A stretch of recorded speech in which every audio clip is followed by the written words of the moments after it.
İsmail Beşçi Vakfı'nın TÜYAP'ta standı var. 8 Kasım'da Beşikçi TÜYAP'ta 4-15, 5-15. Yani 16-15, 17-15 arası bir semineri var. Bilginiz olsun. Standa da giderseniz, kitaplarla ilgilenirseniz seviniriz. 9'unda da ve 10'unda da İsmail Beşçi 9'da 11-5 arası imza kitap imzalayacak. 9 ve 10 Kasım. 8'inde semineri var. Bu duyurudan sonra şimdi sorularınızı bekliyoruz. Evet.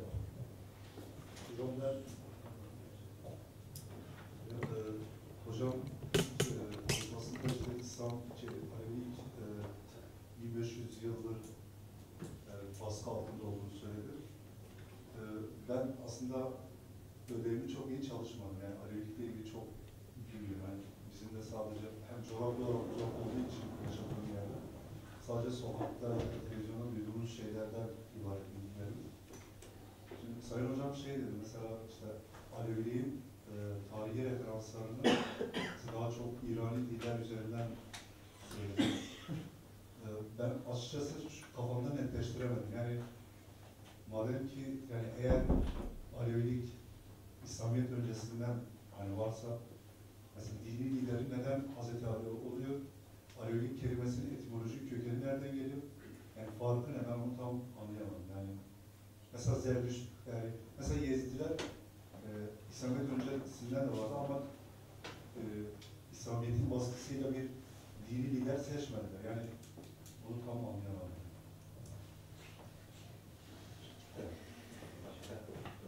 Biz tek isek, Tek mi? eğer bunu tutturmuyorsun, o kadar sağlam değil. Tabii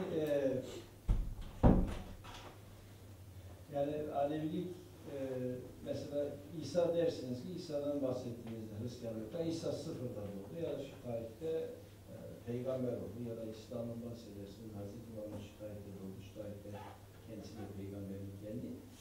Tabii Alevilikte bu tarihi belirleyemiyorsunuz. Çünkü bir süreçte de sürekli bir değişim vardır. Dolayısıyla eski üzerine yeni şekillenirken aynı zamanda başka şeylerden, yerlerden bazı şeyler alırken ve bazı şeyler verirken tabii bir süreç içerisinde oluşuyor. Aleviliğin önceliği olarak kabul ettiğim Zerdüştülük, Sasanilerde devlet Sasanilerdeki devlet diniyle Sasani Zerdüştülüğü ile kendisinden önceki Zerdüştülük arasında farklar var. Çünkü din devletin olduğu zaman bu baskı mekanizmasının hizmetine girer.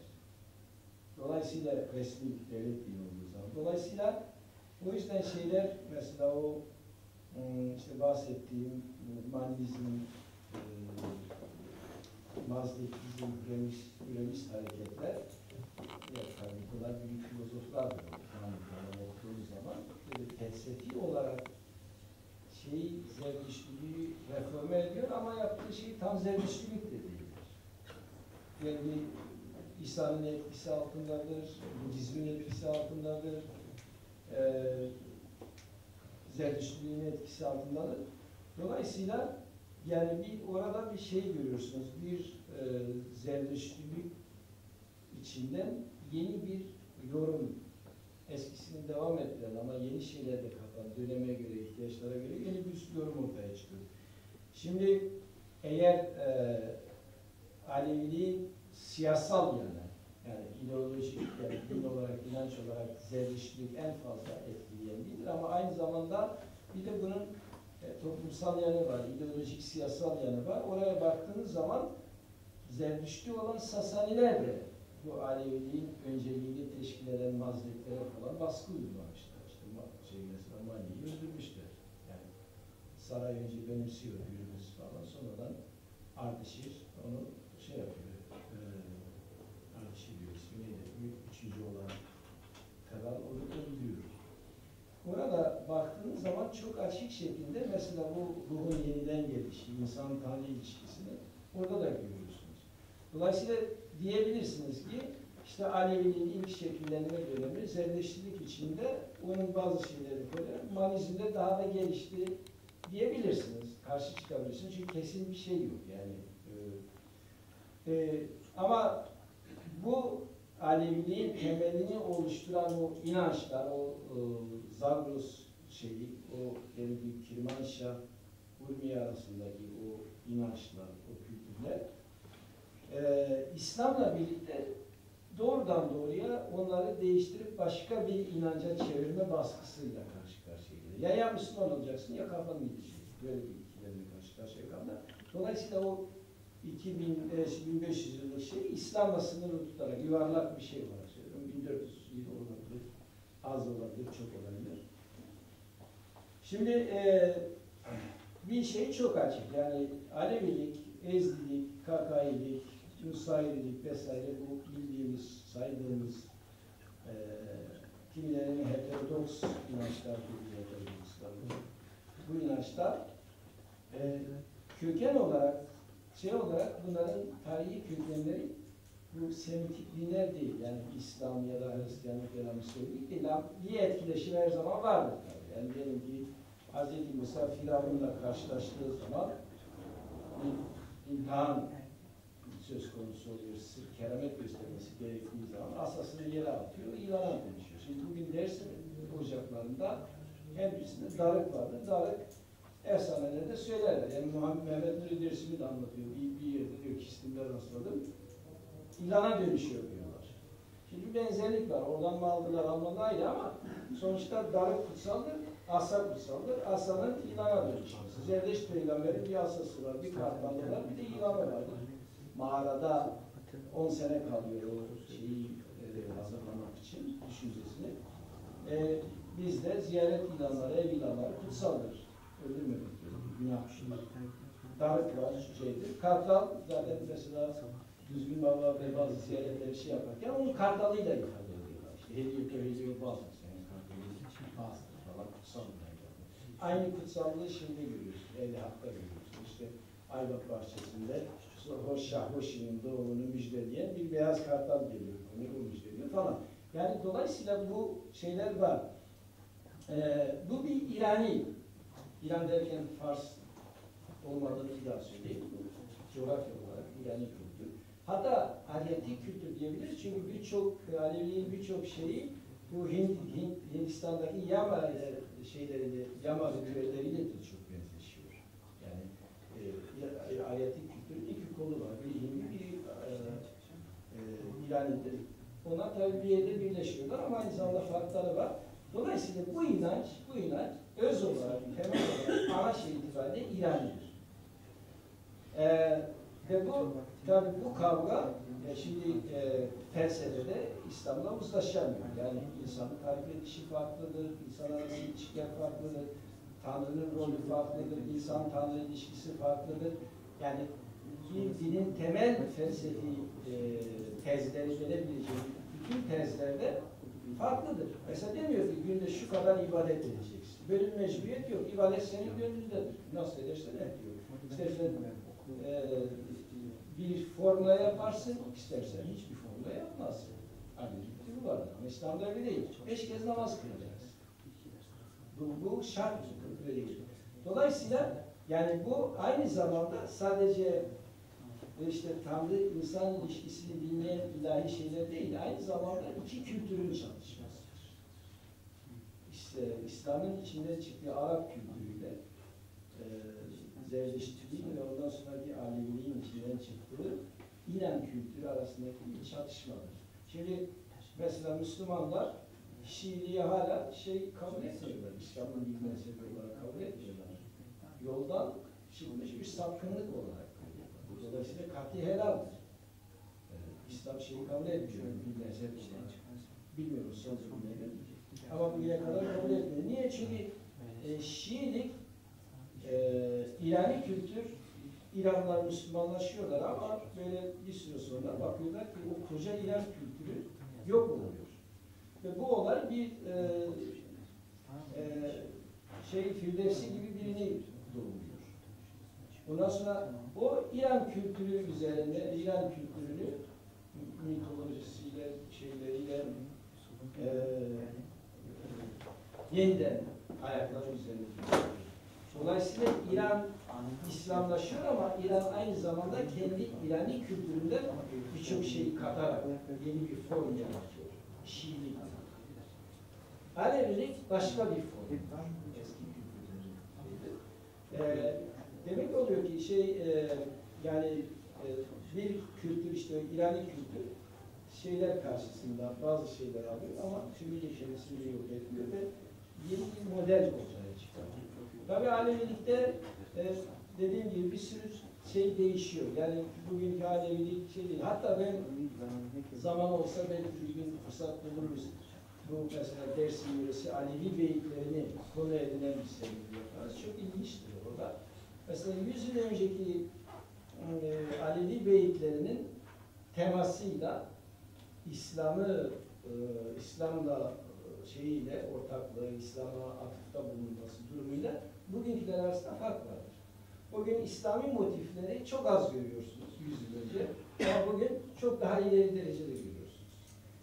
Yazılı Alevi dualarıyla sözlü Alevi duaları arasında Dersim'de çok büyük fark var. Sözlü Alevi duaları kendi yerel kültürü üzerinde, yerel kutsalları üzerinde tamamen şekillenen, İslam'a hemen hemen hiç yer vermeyen dualar. Yazılı duaların neredeyse hepsi İslam'la anlatılır. Çünkü Bektaşiliğin etkisiyle yazıyor. Yani okuma yazması yok. Aleviler, Dersim Alevileri, Erzincan, Kaşok, bizim Alevi Kürtler, Kürt Alevileri yazdıkları zaman Türkçe'ye şey yapmışlar. Türkçe'ye gittikleri zaman da Bektaşiliği yapmışlar. Çünkü yazılı olan kaynak Bektaşiliktir. Dolayısıyla yani bunlar çok ilginç şeydir. Aslında bunlar tabii her bir doktora tezi olabilecek akademik çalışmalardır. Ama maalesef henüz bu konuda fazla bir şey atılmadı. Evet. Alevi kelimesinin etimolojisi, şimdi Hazreti Ali'nin Hazreti Ali, onu ben söyledim. Yani kültüründe, mesela ben bunu bu özellikle Ehl-i Hak pirleriyle konuştum Kürdistan'da. Onlarda da var çünkü. Onlar tabii bize göre daha netler yani. Onlar diyor ki bu bizim yaptığımız Hazreti Ali bir model olarak, bir sembol olarak Hazreti Ali'dir ama ona atfedilen şeyler onunla ilgisi yok. Çünkü Hazreti Ali hutbeleri var, şiirleri var, belagatı var, konuşmaları var. Bu şeylerde İslam dininin kurallarını, şeriatı çok böyle katı şekilde savunan. Mesela bir şeyinde diyor ki insanlar iki bölümdür diyor.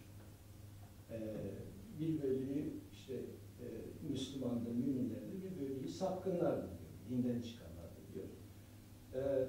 Müminlerin diyor İslam'ın şartını sayıyor, namaz abdestlerini, 5 tane şartı sayıyor. Bunun dışında çıkanları diyor, bunları kahrettim diyor. Ve Tanrı'ya andolsun ki diyor savaşta bunların kanlarından havuzlar dolduracağım diyor. Şimdi sapkınlar dediği namaz, abdest, zekat, yapmayan İslam'ın kurallarını yerine getirmeyen yani Aleviler, onlar da hatalarıdır aynı zamanda. Dolayısıyla eğer o Hazreti Ali sağ olsa bugün bu Alevileri kılıçtan geçirir. Yani o Zülfikar bu Alevileri diyor. O diyor Arap literatüründe, Arap İlya ya da Mevali diye bir terim vardır. Bu alt tabakaları ifade ediyor. Diyor. Aslında bunlar bu terim oradan ileri geliyor. Yani Mevalidir. Fakat burada bir sorun var. Mesela Osmanlı ve Selçuk kaynaklarında, Selçuklu ve Osmanlı kaynaklarında Alevi kelimesine rastlamıyorsunuz. Martin von Brünsen bilirsiniz, tanınmış bir araştırmacıdır. Onun da bir kitabında var. Diyor ki ben diyor Osmanlı kaynaklarında şu bizim Kürt, Kurmancı, Kırmancı, konuşuyoruz. Bu kesim için diyor Kızılbaş ve Kürt teriminden başka bir terim kullanımına rastlamadım. Yani Osmanlı kaynaklarında Alevi kelimesi yok, İttihat ve Terakki'ye kadar. İttihat ve Terakki'ye kadar aynı zamanda deve terimi de rastlayamıyorsunuz. Deve yok. Pir vardır. Yani Pir Hacı Bektaş gibi, Pir Sultan Abdal, Pir. Şimdi tahmin ediyorum, çünkü o İttihat ve Terakki döneminde çok sistematik bir çalışma yapmışlar. Yani çok iyi sosyologlar, çok iyi şeylerle çalışmışlar. Muhtemelen bunlar o zaman türetildi. Yani İslam'a yaklaştırmak için Sultan Abdülhamit döneminde falan olmuş olması gereken şeydi. Çünkü eğer bunlara Alevi denseydi ya da Pire Dede denseydi bunların Osmanlı kaynaklarına yer alması gerekir. Yani binlerce belge var. Hepsinde Kızılbaş ve Ekrat bir şey olarak, etnik olarak ya da Türkmen neyse.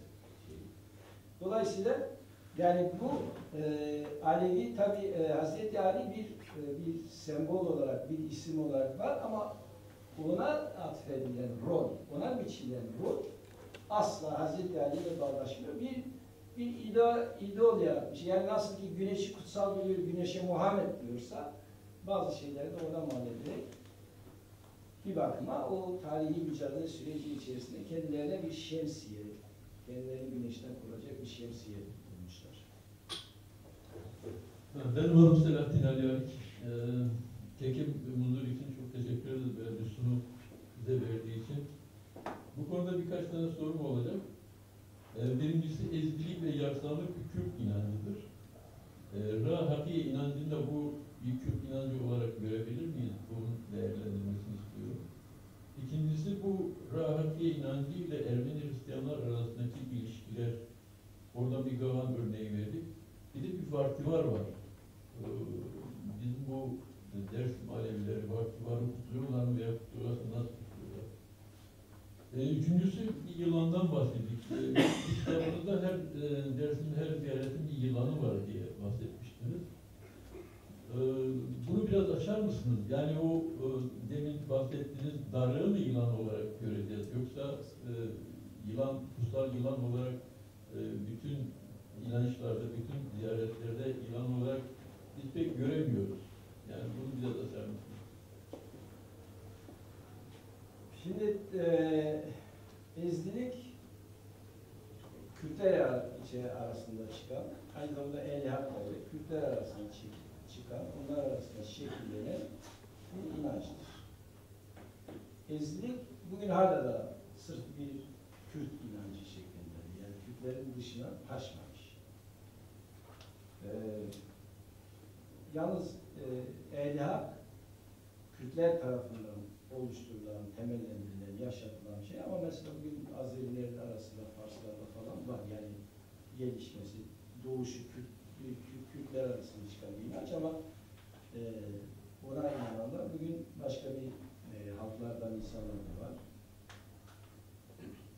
Alevilik bakımından yani Aleviliğin şimdi doğduğu yer, şey olarak oluştuğu yer Zagros dağlarıyla o Zagros dağlarının çevresidir. Oranın hakim halkı Kürtlerdir. Tabii yani güneyde komşu Araplar var, kuzeyde komşu şeyler var, Azeriler var, batıda Farslar vardır. Yani belki tabii Yezdilik, Kakaylık gibi bir Kürt inancı diyemeyiz ama Kürtlerin çok ağırlıkla rol oynadığı bir şey. Alevilerin biraz olan değildir. Mesela Arap Alevilerinin önemli bir kesimi bu işte Kürdistan'dan göç edip gelmiş, asil olmuş Kürtlerdir. Yani kaynaklar söylüyor. Mesela bu Hafız Esad'ın Şarkı babasının hayatını, biyografisini anlatan şey var. Patrick Silver'ın yazarı. O işte diyor ki Hafız Esad bana dedi ki 800 yıl önce Şengal'da gelmiş Sincar'da. Tabi bu bilinen bir şey, tarihi bir şey yani. Şeye geldiğimiz zaman bu Kapadokya çevresine o bahsettiğim Abbasiler döneminde gelen büyük bir kitle var. O şimdi Zagros dağlarında, Urmiye'nin güneyinde oranın hakim halkı Kürtlerdir. Tabii belki Kürt olmayanlar da var ama böyle ağırlıkla nüfus Kürt'tür. Dolayısıyla o insanların çoğunun Kürt olduğunu söyleyebiliriz. Mesela Bektaşi Tekesi o bölgede örgütleniyor ya da Aleviliğin en güçlü damarı, Dersim'de, Erzincan, Sivas, Maraş falan o bölgededir.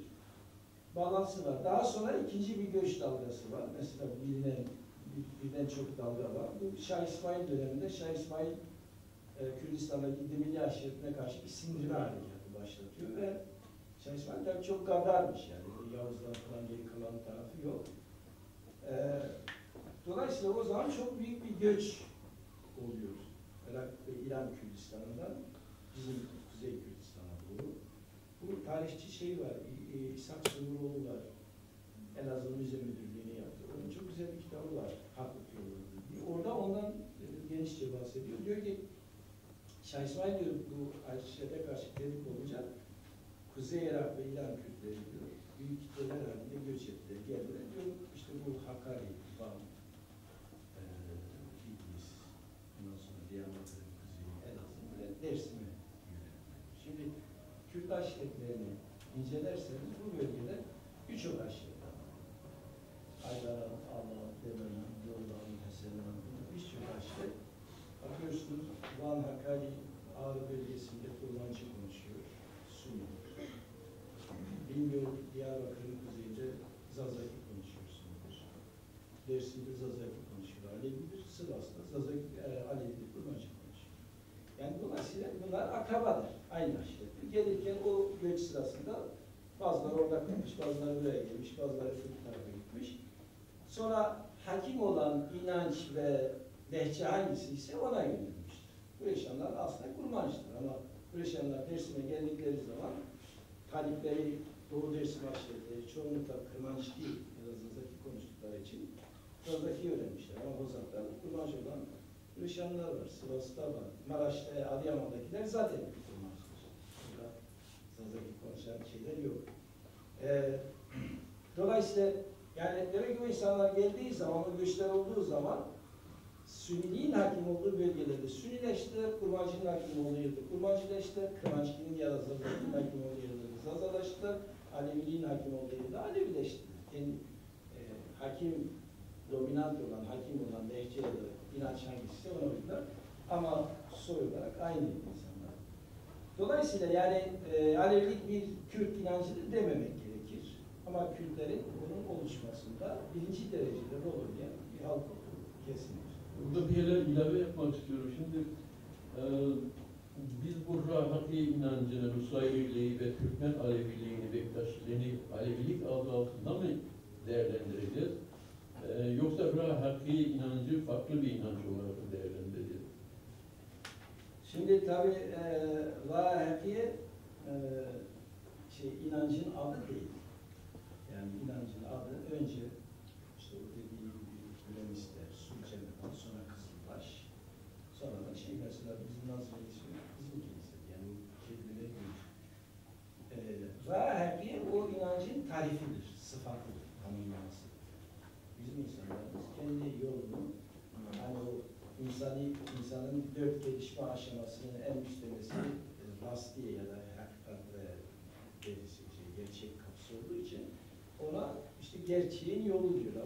O gerçeğe ulaşmanın yolu diyorlar. Bu bir tariftir. Ama aynı zamanda halk arasında şey olarak da kullanılıyor.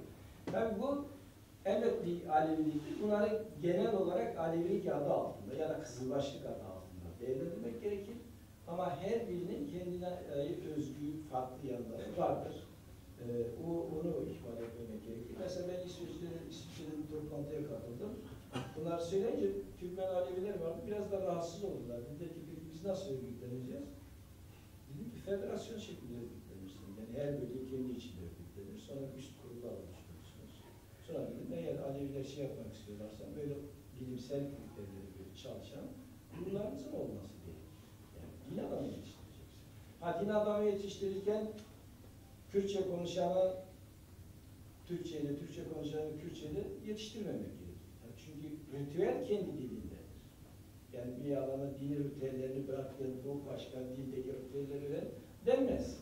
Yani dolayısıyla böyle bir demokratik, eşitlikçi bir şeydir. Dersimler kendi içinde, Malatya, Maraş, Hatay kendi içinde, Dersim, Sivas, Erzincan kendi içinde, Tokat, Çorum, Amasya kendi içinde ayrı ayrı yani şeyler örgütlenebilir. Bunlar kendi ritüellerini, şeylerini geliştirebilir.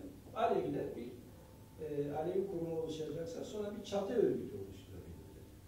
Yoksa Kemalizmin yaptığı gibi hepsini tek bir tornadan geçmiş gibi bir şeye indirgememek gerekir. Bu tabii Aleviliğin yani bizim özellikle Aleviliğin kaynaklarına inerken şunu unutmamak gerekir. Yani mesela Hacı Bektaş Veli'nin hocasının o Tacül Arif olarak değerlendirilen işte Ebu'l Vefai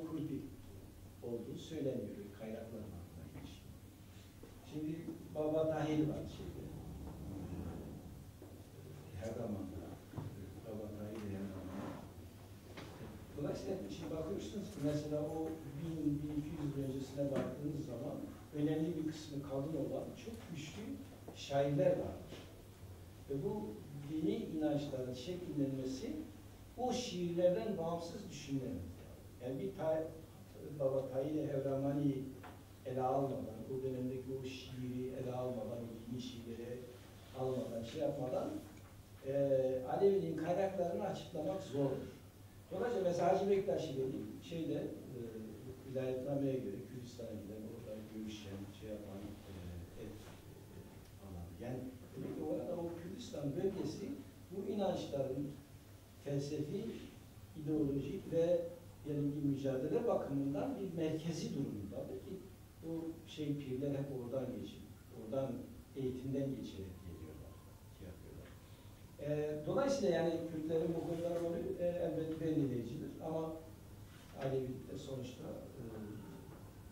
bir aşamada Kürtler etkin, ondan sonra Türkmenler etkin oluyor. Bana gelirse yanında. Türkmenler daha çok etkin vesaire. Şimdi elbette Hristiyanlarla şeyler arasında benzerlikler var. Doğru. Şimdi mesela bir kere Ortodoks kilisesiyle Protestan ya da kilisesi arasında farklar var. Şimdi bir Devruzaflar'a gittiğiniz zaman o meşhur Süleyman Kilisesi, onun altında bir yer vardır.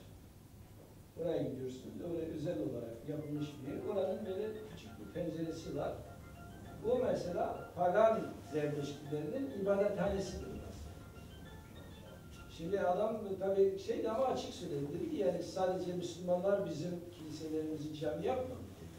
Biz de kendimizden öncekilerin ibadetleri üzerine kiliseleri yükselttik dedi. Hem onların dini inançlarından çok şey aldık. Hem de onların ibadet yerleri üzerine yaptık. İşte onu öyle bırakmışlar oradan. Ya da gidiyorsunuz, diyelim ki bu Hoşaf Kalesi'ne gidiyorsunuz. Hoşaf Kalesi'nde gidiyorsunuz üst kısımda bir yerde küçük bir pencere var, vardı. O pencere ocak yani şeklindedir. O pencere bundan Yezdi'dir. Sonradan Osmanlı korkusuyla Müslümanlaşıyorlar ama Yezdi'yi de bırakmıyorlar tümüyle. Orada gizli ibadet yapıyorlarmış. İşte mum yapma yeri orası. Yani yeni inancın eski üzerine şekillenmesine örnek veriyor. Dolayısıyla yani Alevilerle bizim birçok şeyimiz Protestan sadece değil, Ermeniler değil. Ben bir ara Girit'e gitmiştim, içeri bir kiliseye götürdü bizi. Bir papaz oturmuş, böyle bir bizim Niyaz eski keser diyoruz ya. Aynen onun gibi kesmişler, doğramışlar, geliyorlar, su serpiyor üstüne böyle elini yapıyorlar, o lokma veriyor. Yani dersin ki bir dersinde bir pir gelmiş, aynı şey, başka farklı. Nedir bu? Öbürünün kutsal şeylerdir. Yani demek ki şimdi mesela orada Avrupa kültürünün merkezinde o Minoa kültürü var. Doğrusu ben çok yaptım. Nereden geliyor? Sonra baktım ki Minoa kültürü Mitraizmin şekillenmesi. Yani Mitraizmin oradaki şeyidir. Dolayısıyla öyle almışlar. Sonra Mitraizm ta Hindistan'a, İrlanda'ya kadar hakim oluyor. Zaten Roma'da resmi gibi oluyor. Şimdi dolayısıyla bu Katolik Protestan kilisesiyle özellikle bizim aramızda Hristiyanlıktan kaynaklanmayan, Hristiyanlık öncesi dinlerin ortak gelenekleri vardı. Gavan en basit. Yani Mitraizm'de bayramdır, Zerdüştlük'te bayramdır, Hristiyanlarda bayramdır, bizde bayramdır. Yani o bizim onlarla ortak kültürümüzdür. Sonra Gavan yalnız bizde değil. Gavan bu Kurmancı konuşan Kürtlerde, Müslüman Kürtlerde de var. Abiye'de Galogavan'dır, bir Serneve'dir, Seresale'dir, işte Koseviyeli'dir. Değişik mesela Sünni Kürtleri arasında, Sünni Kürtler arasında Gavan görürsünüz. Antep Maraş'taki Sünni Kürtler arasında görürsünüz, Mardin'de görürsünüz. Güneş tapınması. Yani güneş tapınması, şunu söyleyeyim size, klasik Kürt edebiyatıdır. Ahmet-i Halid'de, Medayi Cizil'de, Nadi'de ve geçen yüzyıldaki şeylerde, şiirlerinde güneş kutsallığı ciddi şekilde onları görüyorsunuz. Yani zilmeme seslenirken güneşle tarif ediyor. Diyor ki senin beklediğin güneşse güneş karşındadır işte. Bu ne çiçeği, nergis mi ne bir çiçekle kastediyor. Çünkü Mitraizm'de Mitraizm inancına göre güneş o çiçekten yapılmış, üretilmiş.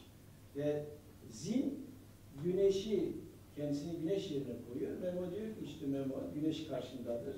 Aynı zamanda o Mitraizm'deki çiçekten yapıldığını orada ifade ediyor. Nali'de görüyorsunuz, Melay Cezir'de görüyorsunuz. Geçen yüzyıl Kürdistan şairlerinde Hacı Kadri Koyu, Pire Mert falan o diyelim ki naturist ve şairlerde bunu güçlü şekilde görüyorsunuz. Yani güneş sadece bizim Alevi Kürtlerde o şey değil. Birçok halkta kutsal ama bizim Sünni Kürtlerde de kutsal. Yalnız Sünni Kürtlerde Kur'an ve İslam ibadeti çok ileri gittiği için, hakim olduğu için artık bu eski inançlardan kalan şeyler geri çekilmiş biraz. Ya da ben Kürdistan'da Nakşibendi ziyaretlerine gittim. Bu bana hiçbir fark vermedi. Kurban kesiyor, mum yapıyor, dua ediyor. Ama Nakşibendi, Müslüman. O gelenek Müslümanlığın belli. O gelenek bizimle onlarla birlikte İslam öncesi inançlardan. Ermeniler bakımından, Ortodokslar bakımından öyledir. Dolayısıyla şimdi tabii Ermenilerle biz binlerce yıl birlikte yaşadık. Ermeniler yetenekli bir halk. İnşaatta, ticarette, ziraatta gerçekten başarılı bir halk. Ama Kürtler öyle boş durup şey yapan değil. Tabii bizim tarihimiz yazılmadığı için ya da bizim tarihimizi başkaları yazdığı için maalesef bizim kendimize ait olanlarını görme şeyimiz yok. Göremiyoruz yani, bilmiyoruz çünkü. Bir de bir korku var. Acaba milliyetçilik mi yapıyor falan. Tabii ki biz yeni bir Türk tarih tezliğine ihtiyacımız yok. O saçma bir şey olur ama objektif olarak kendi halkımızın kültürünü, değerini, tarihini de iyi bir şekilde araştırmamız gerekiyor. Payımızı objektif olarak tespit etmemiz gerekiyor. Bu birilerine karşı şey yapmak için değildir ama sonuçta bir tarihi şeydir. İnsanlar arasında eşitlik aynı zamanda tarihi ve kültürel değerlerin objektif olarak ortaya konmasına bağlı bir şeydir. Dolayısıyla yani eğer biz kendi tarihimizi şey yaparsak, yani mesela Kürtler bana göre yeni aslında uluslaşıyorlar. Yani uluslar ama hani bu modern anlamda uluslaşmayı şimdi yaşıyor. Çünkü şimdi Kürtler kendi tarihlerini kendileri yazmaya başladılar. Bazı benimsenmeyen şeyler oluyor. Bazı aşırılıklar, hissi davranmalar falan. Ama sonuçta bunlar da bir toplumu şey yapabilecek. Yani bütün tarihi değerleri, kültürel değerlerini ortaya çıkarabilecek çalışmalar da bunlardır. Önemli olan bunlara paralel kurumlar oluşturabilmektir. Şimdi yılan ve darık meselesi, bu çok eski bir gelenek. Dediğim gibi Hz. Musa'da var, Zerdişt'te, ikisinde de var. Zerdişt'te iki kutsal hayvanı var. Zerdişt mesela o Zerdiştlikte aynı tanrıdan kaynaklanan karanlık aydınlık, iyi kötü şeyi var. Yani bizim rastladığımız bizim çocukluk günlerimizde biz ilkbaharda bir ateş yanıyor ocakta. Sonra dışarı çıkıyor, kimin ateşi daha fazla şeyden yukarıya ateşi var. Hecat Sonra orada söylenen bir şey var. Mesela işte tabii biz Kırmançki söylüyoruz, ben Türkçesini söylüyorum. Karanlık gitsin, aydınlık gelsin, kötülük gitsin, iyilik gelsin, soğuk gitsin, sıcak gelsin. Bu gibi Zerdeştiliğin ya da Manizmin ya da daha sonraki o inançların o aynı Tanrı'dan kaynaklanan iki şeylerin iki ayrı cephesidir. Bu da burada. Karanlıkta aynı yerden kaynaklanıyor ama biri diğerinin zıttı aralarında mücadele vardır. Şimdi dolayısıyla Zerdeşt mesela bir yılanı var, ona dünyanın en akıllı hayvanı diyor. Bir de kartalı var, güçlü ve şeyin sembolüdür. Onları işte mesela yılan kartalın boynuna sarılarak uçuyor birlikte. Yani normalde kartal yılanı yer. Ama o işte o kötülükle iyilik mücadelesinde sonunda iyilik üzerinde bir uzlaşmayı sembolize etmek üzere onu şey yapıyor. Dolayısıyla bu yılan kültürü o. Mesela bizim evlerde, Dersim'de her evin yılanı olabilir. Eğer bir şey yılan varsa evde öldüremez. Günahtır. Yani, her ziyaretin bir yılanı mutlaka vardır. Ziyaretler yılansız olmaz. Kutsaldır. Öldürülmesi büyük günahtır. Şimdi bir de mesela bu işte darık dediğimiz ocaklarda, her ocakta darık vardır. Kırşanlarda, Babaslarlarda, bütün ocaklarda vardır. Bu darık keramet göstermek istediği zaman ya da bir şeye kızdığı zaman yılan şeklinde kendisini gösteriyor ve böyle yılan şeklinde hareketler yapıyor. Şimdi objektif olarak düşünsen tabii ki mantıklı gelmiyor ama insanlar bu kadar ona inanıyorlar ki sen ne yaparsan yap. Ben gördüm diyor çünkü yani neyse o an bir hipnotize olaydı diyor ki. Ama ben gördüm diyor ve inançta önemli bir yere sahip. Mehmet Gül'ün dersini diyor ben Kiştin Evliyası'na gittim diyor. İlan böyle oldu gördüm. Bir hikmet diyor şaşırdım kaldım diyor. Görmüş adam. Benim babam mesela görmüştü. Bu bizim Halit köyü var bilirsiniz. Orada Çekkaliyeler var. Onların ziyareti var. Onlarda darık vardı. Darık'ı Kureş ona hediye etmiş. Temsilcisi olarak Şıkmalı'yı göndermişler. Bir ara bu Kureşan'dan toplanmışlardı. Bizim geri alacağız demişlerdi. O Darık'ı işte. Diyorlar da insanlar anlatıyordu. Babam, amca falan hepsi anlatıyordu. Gidip oturmuşlar. Ondan sonra o Darık diyorlardı. Yılan gibi oldu. Şöyle bir dolandı. Herkes titredi. Kaldığı yerde sonra Kureşanlar dedi ki tamam bu burada kalsın. Yani şey bir inançtır. O inanç belli şekillerde formüle ediliyor. Ama nasıl bir Hüsnü Baba'nın turları olduğuna inanmıyorsa ben hatırlıyorum böyle gürleme sesi geldiği zaman bizim büyüklerimiz dedi mübarek yine topunu ateşledi. Ya da bazı insanlar diyor ki gördüm ateş gördüm. Tabii sonuçta o görüp görmeme olayı değil ama bir inançtır, eskiden gelen bir gelenektir. O öyle kendisini yansıtıyor. Bir kültürdür. Ona biz öyle bakmamız gerekiyor. Folklorik bir şeydir. Kimine göre çok katı bir dini bir şey. Sivas'ta da var.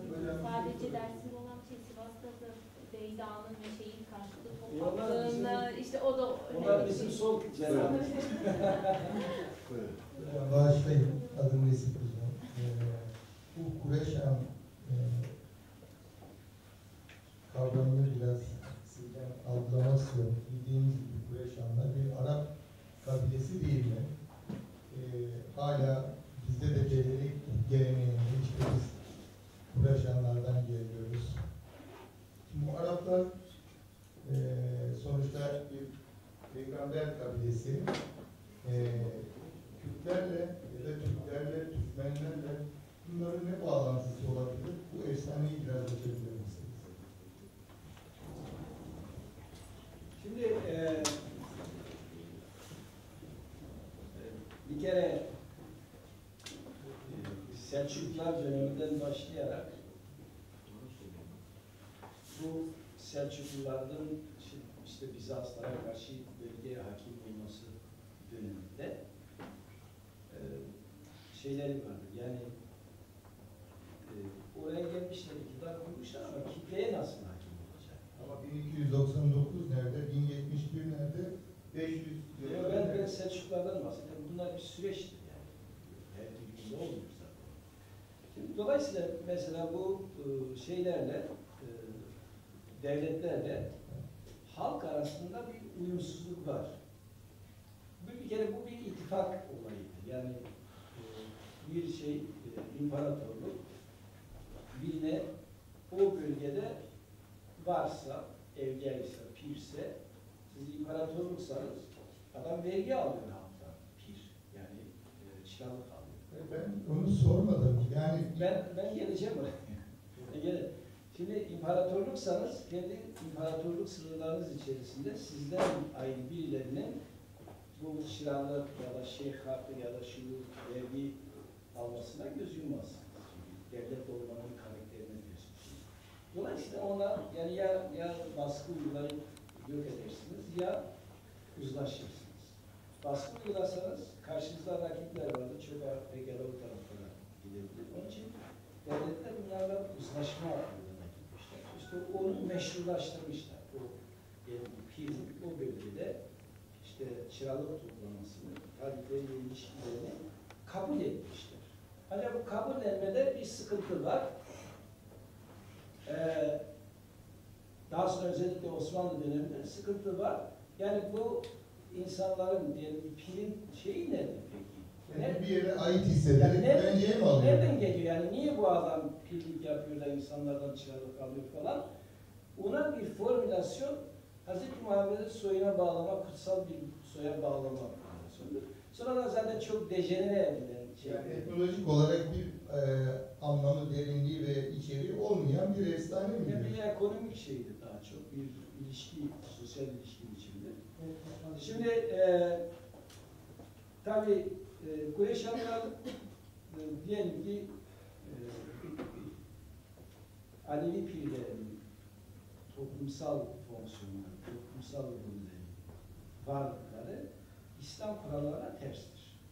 Niye terstir? İslam'da babadan oğula din adamlığı geçmez. İmam vardır, eğitirsin, camiye gönderirsin. Kim olursa olsun camiye babadan oğula geçer. İslam'da böyle onlar kutsal soy değildir. İslam dininin mesajlarını size gönderir. Hatırı sayılır insanlar ama kutsal değildir. Halbuki Alevi pirlerinin soylar kutsaldır. Bunlar. Babadan oğula gelen bir kutsiyet vardır. İkincisi, bu Aleviler uyguladıkları inanç İslam dininin temelleri, kurallarıyla bağlantılı olmayan bir inanç. Ona aykırıdır. Dolayısıyla yani o padişahlar şeyler. Bir de secerelere baktığınız zaman müthiş derecede pek çelişki görüyorsunuz. Yani mesela bir Kureyş secerelerinde Kureyş adına ben rastlamam. Ben şahsen çok düşündüm. Kureyş adı nereden geliyor? Diyelim bir eski İran imparatoru var. Kuraş. O Kuraş işte bu Lidya kralı Krozüs'ü esir alan imparatordur. Sonra o Lidya kralını bir odun yağı yakıyor, ateşler üzerine koyuyor. Sonra o Krozüs Lidya kralı 3 kez solo diye var. Meşhur bir solo. Farsiler de sonra kabul ettiler zaten. Sonra yağmur yağıyor. Efsaneye göre. Bu kalıyor ve dolayısıyla Kuraş ya da onu affediyor. Sanıyorum Kureyş'tir çünkü İngilizce yazdıkları zaman işte K, Y, R, A yani A, I ile yazıyorlar İngilizce. Muhtemelen tercüme adasıdır ama öyle yazmışlar. Bir bu var. Bir daha büyük bir ihtimalle bu Kureyş kurmacıda yani kara olan, esmer olan anlamına geliyor. İsmi zaten ismi değil, lakabıdır. Çünkü isim olarak hiçbir şeyde geçmiyor secerede. Mesela bir secere var, Kureyş seceresi diye söylüyor ama orada Seyyid Şeyh Mahmud Kebir diye geçiyor Adıyaman'da. Bir yerde Derviş Gevur, bir yerde Derviş Beyaz diye geçiyor. Şimdi Gevur o bölgenin Kürtçesinde beyaz demektir. Bizde gri ama onlar da beyaz demektir. Bu bizim bölgede Derviş Gevran diye bir ocak var. Dolayısıyla Kureyşlilerle onlar arasında da bir sorun var. Şimdi. Onlar diyorlar ki o secere bize ait. Şimdi o secerede Kureyş normalde tarihe baktığımız zaman Hacı Bektaş Veli ile aynı dönemde yaşamış. Hatta Dersim'deki efsanenin bir varyantına göre birlikte bu Dersim'e gelmişler.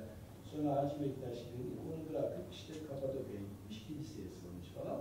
O yüzden de biraz tepkilidir yani, ihanet etti falan diyorlar. Şimdi bu secerede Hacı Bektaş Veli 7.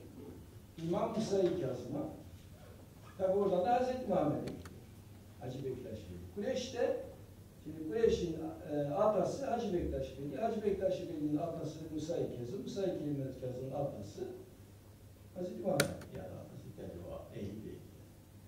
Şimdi burada bir çelişki var çünkü Kureyş'ten Hacı Bektaş Veli aynı dönemin insanlardır. Ama 1200 yıllarında Yani ama şimdi nasıl oluyor da 7. şeyler siz söyleyin. Yani da aynı anda aynı yerden geliyor. Hani ama şimdi nasıl oluyor da Hacı Bektaş Veli aynı dönemde yaşamışken Kureyş'in atası oluyor. Hem de 7 göbek sonra. Dolayısıyla bunlar şey değil yani. Şehir efsanesi mi diyelim hocam? Ya bunlar işte pirlik yapıp meşrulaştırmak için o soyu götürüp bir kutsal yere bağlamamalar. Yani bilimsel temelleri kanıtlanmamış bilgiler mi? Zaten hayır zaten. Evet. Efsane şeyler, secereler zaten kaynak değil. Yani. Folklor içeriyor. Ağırlıklı olarak Maraş, Adıyaman ve Tunceli, Dersim Şimdi arkadaşlar toplantıyı sona erdireceğiz çünkü bu çok derin ve uzun bir konu. Aslında bu bence bir toplantıyla daha ileride devam edeceğiz. Herkes yoruldu. Eğer çok önemli, kısa bir şey yoksa... Tek bir soru soracağım. Hocam bizi tanıyor hocam, ben bilgi verim size. Alevi Kutlu'yu sunduk hocam, nerelisiniz? Akademik kariyerine biraz tanıdınız mı hocam sizi? Ben tam bilmiyorum mesela. Biraz daha yavaş. Yeni tekrar hocam. Hocam siz nerelisiniz? Akademik kariyeriniz ne? Yani meslek branşınız ne mezunusunuz? Alevi Türk müsünüz? Alevi Türk müsünüz? Onu bilemiyorum hocam. Bir tanıtır mısınız kendinizi? Ben bilmiyorum. Ben Alevi Kürt'üm. Kırmançı Piyadası'ndaki ilçesiyle büyüdüm. Bizim bölge olarak bizim o büyüdüğümüz bölge Dersim'dir. Ama vilayet olarak bilmiyorum vardır. Yani nasıl ki Tercan Erzincan olmadıysa Kilim, işte Kilim'de. Yani ortaokulu Nazmiye'de birlikte okuduk. Sonra sağlık kolejine gittim. Sonra iktisadi ticaretiyle yüksek okulu bitirdim. Sonra sayıştayla çalıştım. 80 darbesinden kısa bir süre önce bu yurt dışına çıktım. Ondan sonra bu işe Evet arkadaşlar, toplantıyı sona erdiriyorum. İnşallah yakında kısa bir zamanda